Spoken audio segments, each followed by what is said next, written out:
We are ready. Okay, I want to thank everybody for coming today. Today is a really big day for Mutts and Mayhem Emergency Search and Rescue. Today we're here to talk about the ending of the litigation against them. First, I want to introduce myself. I'm April Robbins. I'm an attorney at Brackett and Ellis in Fort Worth, and I'm here with Kevin Smith. He's one of the attorneys that assisted me in defending Mutts and Mayhem in the suit brought against them in Waxahachie, Texas. For those of you in the room, you probably know who Mutts and Mayhem is, but for those of you who don't, I'm going to give you a little background about who this organization is, because they're a really wonderful organization. They are a charitable 501c3 organization, and they are manned and organized by a stream of professional volunteers. Their volunteers include paramedics, firefighters, a veterinarian, a bunch of awesome volunteers who are committed to rescuing and saving animals, cats, dogs, whatever, who are found in really emergent situations. The type of situations that the local dog catcher just can't seem to go catch the dog, put him in the shelter, and call the local rescues to come pick up and save. These guys go out when dogs have been involved in accidents, in incidents involving houses that are on fire, buildings, floods, whatever, where the dogs are fearful and elusive, and they're just difficult to capture and trap. These guys are trained, they're specially trained, they're FEMA certified, they have special skills, equipment, and training, and they can go out and they can perform rescue services that are above and beyond the typical animal rescue that provides services in the state of Texas. And with these special rescue services, sometimes they're called on to assist other rescues who have been unable to successfully capture animals and save them. And that's what happened here. And that's what we're here to discuss, is an incident that happened last year where Mutts and Mayhem Emergency Search and Rescue was contacted by some individuals in Waxahachie, Texas, where this particular dog, who was a Great Pyrenees, had been roaming the streets of Waxahachie for a period of about 7 months. Now, it started with one lady who was feeding this dog, and she was trying her very best to capture him herself. She bought a kennel, she put out food, she followed him all around town, she tried her very best to capture him, but he started getting a following on social media, and he sort of became a little local movie star in Waxahachie, and some of the local rescues started getting contacted. Please help us capture this dog. He's going to die. And that probably was true. The dog had a rope that he was growing into, and it got embedded around his little neck. And it became urgent. I mean, the dog was suffering from necrosis because the rope had grown into his neck. And it got to be really emergent, and the dog was suffering. His health was failing. It was really bad.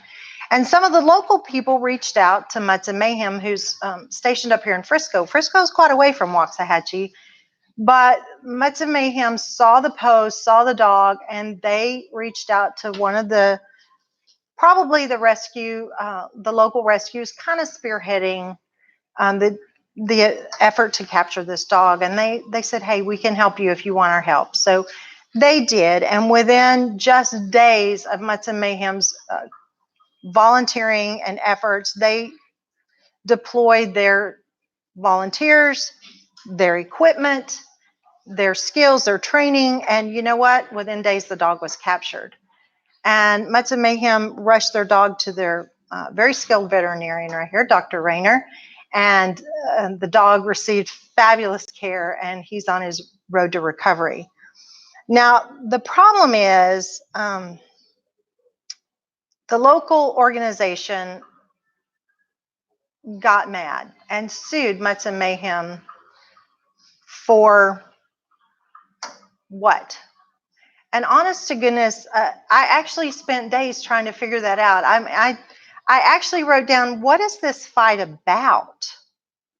Because this organization contacted Mutts and Mayhem and said, hey, nobody can capture this dog. Can you come help us capture this dog? Well, Mutts and Mayhem came and captured the dog, got him veterinary care, and started caring for the dog. And then they got sued. And I actually sat there at my desk going, what is this fight about? And I went back through and I started reading all of the pleadings, and they were substantial. There were lots of pleadings, lots of affidavits, lots of Facebook posts, lots of news stories, lots of media posts. And I still am not sure what the fight was about, but it was very expensive. The initial pleading said that the local rescue was seeking $100,000 plus attorney's fees and the recovery of the dog.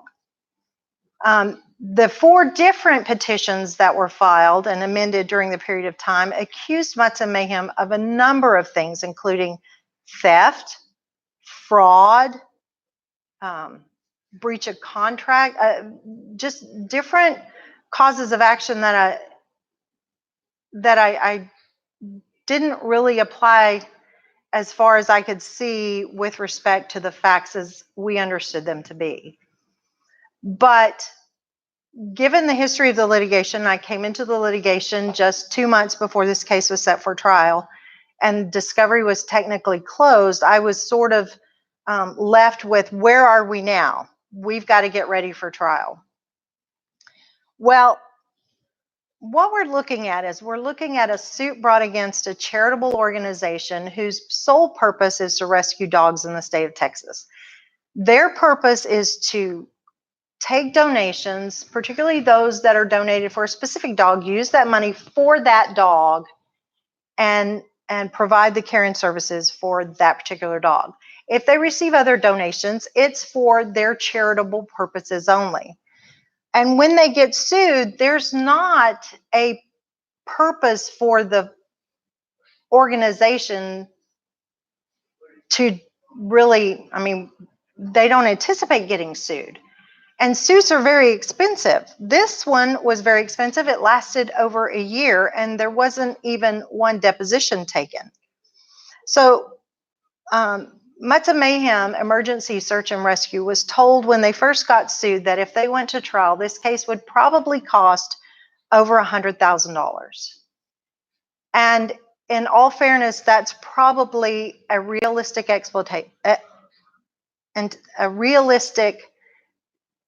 estimate of what it would have cost had they gone there. It was really pretty close. The attorney's fees, had they been billed everything to date up until last week, would have been right at $67,000, and that's without spending a week in trial.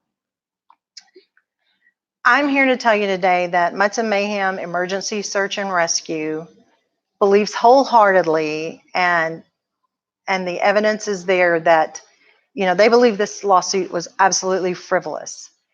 But they couldn't get it to go away. They filed motions with the court to make it go away, and it wouldn't go away. The plaintiff would amend their petition, and the causes of action would stay there. They couldn't get out of it, and they couldn't get the judge to dismiss it. So they had to defend themselves. They didn't have a choice. Mutts and Mayhem even went to the attorney general and filed a complaint, because in Texas, if you file a lawsuit against a 501c3 entity, you have to go to the attorney general first. And in this case, the plaintiff had not done that. So they filed a complaint with the attorney general. There were numerous other complaints filed with respect to the prosecution of this litigation. But ultimately, we were about a month out of trial. Mutts and Mayhem Emergency Search and Rescue had their own counterclaims filed against the other side.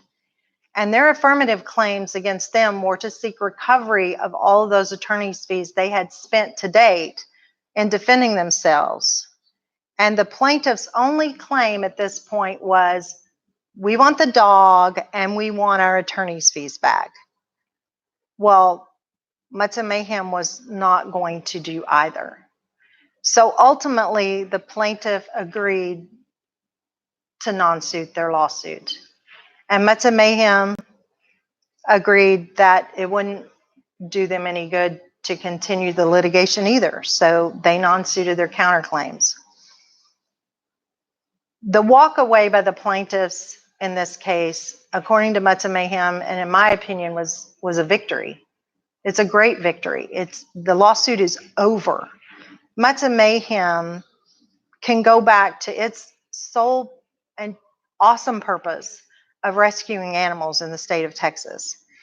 They weathered a very expensive storm. They will be working really hard to recover financially from this experience, and they can get back to their mission. I just want you to know I'm very honored, and Brackett and Ellis was very honored, and Kevin was very honored to have had the opportunity to be defense counsel for Mutts and Mayhem. If you guys have any questions, I'll be glad to answer them. Anybody have any questions? Yes, ma'am? Hi, I'm Ray Jackson, and I am from HACHI. And has Streets to Sheets reached out? Have they offered any type of remorse in this? No, I think they're happy it's over too, but no, they just agreed to walk away, and we walked away. Anybody watching Facebook Live, do you have any questions for April?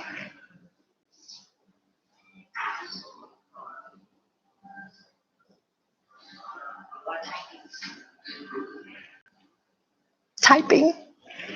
Anybody else have questions?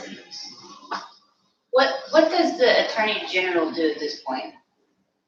The Attorney General,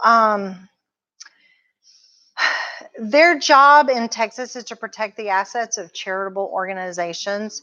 Sometimes they take actions against people to protect the assets of the organizations. Sometimes the Attorney General in this case has not indicated that they're actually going to do anything, but I don't know if they would tell us one way or the other.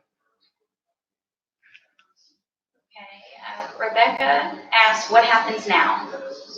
What happens now is the lawsuit is completely over. Mutts and Mayhem goes about their business of saving dogs. I mean, it's over. There's no more litigation. There's no appeals. There's nothing. Stephanie asked, does HACHI stay where he is? That's awesome news. And Mutts and Mayhem is going to let me announce that HACHI is being adopted by Selena Schmidt and her husband.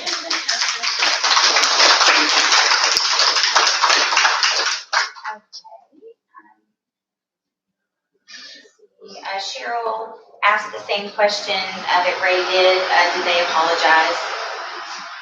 Cheryl, I'm not sure if you heard that answer, but there's a longer answer, but the answer is no. Lori Johnson asked, how can such a frivolous suit not be dealt with by the Attorney General? This was a ridiculous suit. You wish to comment on that? I can't predict what the Attorney General will do. I hope they do something, but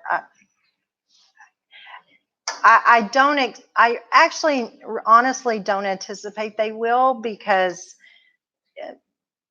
I mean, they are investigating the other. They are investigating a lot of things, but I don't know what they will do. For the folks in Waxahachie, one other thing I will let you know is that Mutts and Mayhem Emergency Search and Rescue is planning a day when they do bring HACHI, so that those people who did pour their heart into this beautiful dog will get a chance to see his healthy recovery and meet him. And so they will be posting a date and time when he will be there. So you guys that do love him, I mean, they know how many of you people put your hearts into this dog, and they were not trying to hide him, and they were not trying to secret him away from the people that loved him and wanted to be a part of his recovery. And they want you to see his recovery and to share in his joy. And so there will be a time, and they will post that, and we hope you do get to come and see that. Yes, ma'am. Is there anything that the public can do to write to the Attorney General, or is there anything that we can help with as far as prompting them to maybe do something so that some of these fees can be recovered and things like that? The question is, can the public do anything to help the Attorney General or prompt them to recover fees? There is no avenue for recovery of fees at this point, regardless of what the Attorney General does. But I do think there are a couple of things that the public could do. One is, I think that the public can write our state legislatures, because we do need some better laws to protect 501c3 organizations from getting sued for in cases like this. One, let me tell you that one of the complicating factors in this case, and it just seems so silly, but the state of Texas laws are not terribly clear on who owns a dog, and that was a lot of this fight. And so I think that the state legislature needs to enact some clearer laws on ownership of stray or rescue dogs. I think that would have eliminated a lot of this battle.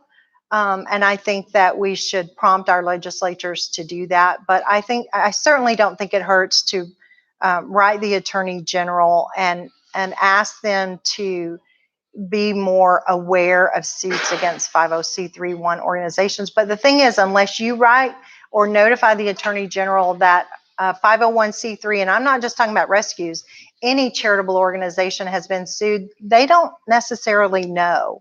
So until someone brings it to their attention, they're not going to be able to do much. So. Deb Lilly says, after all of this, what, if anything, would Mutts do differently?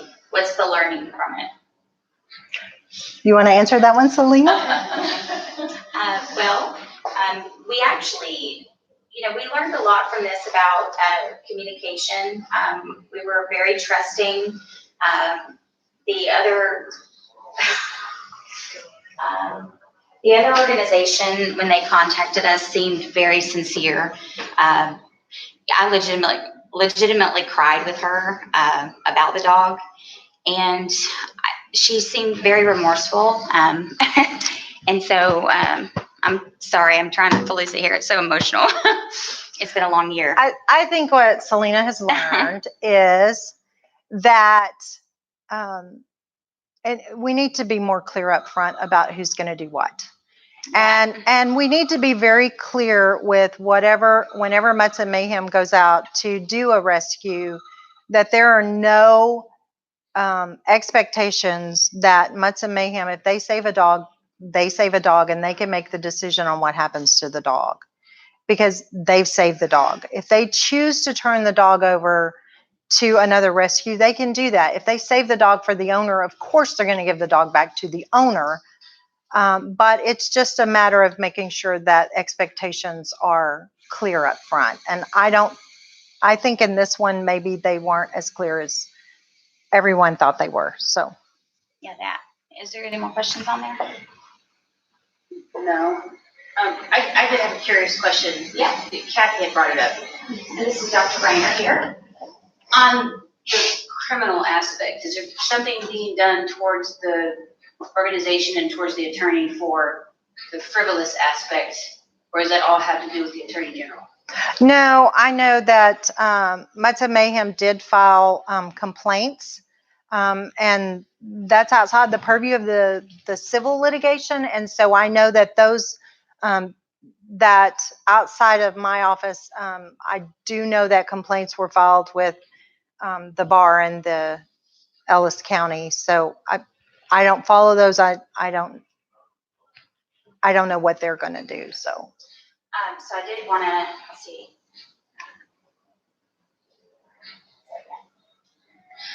So regarding our website and the documents that we have, the court pleadings that were filed, there's some things there in question regarding the documents, that documents were altered. Did you want to touch on that at all, as people are seeing those documents as they pierce through them? All of the pleadings are, all of the relevant pleadings, I believe, are on file of Mutts and Mayhem Emergency Search and Rescue's website, and they're free for you to go look at. We do know that one affidavit of Andre DuPaul It has the same date on it, and it is filed without alterations on one date, and then it is filed again on another date, and it is a date on that affidavit is altered by interlineation. It's the same affidavit, it's notarized on the same date, but it's been changed. So I know that that document was filed twice and changed. So, Well, and to answer your specific question, we have contacted the state's, the Secretary of State who handles notary services, and they are investigating those documents. okay. That I was unaware of. I have one more question. Yes, ma'am. Hindsight, the rescue team. Again, the learning curve that you received from this. You get that same call today. Are you there? We're absolutely there. Yeah, absolutely. It's a beautiful dog.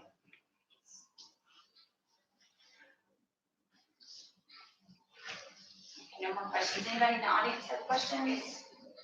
Just a general question. Sure. Do we have an estimate to exactly how much that was lost by the organization around this process? Or Yes, for purposes of 40 trying to yes, regain those from some donations? 48,800 and something. You're welcome. What can we do as the public to help? What's in their hands? That's a wonderful question. Do I answer it? You want me to? I'll let you. Are you answer? No. Okay. Buy FC soccer tickets? Yes, yes, we've recently partnered with FC Dallas, the soccer team here in Frisco, and their partnership, they're trying to help us raise funds. So if you love soccer, go online to our website, the front page at Casey, and purchase soccer tickets. We're going to be at the game coming up, August 25th, is it? 25th? Yes, you'll have to purchase the tickets through the link that's on our Facebook page or our website, and FC Dallas will make a donation for every ticket that you purchase. So it's really a great partnership. We're so excited about that. And then, of course, operations are still suspended right now until we recover. All of our loving public knows that we do fundraise first, and we are fiscally responsible.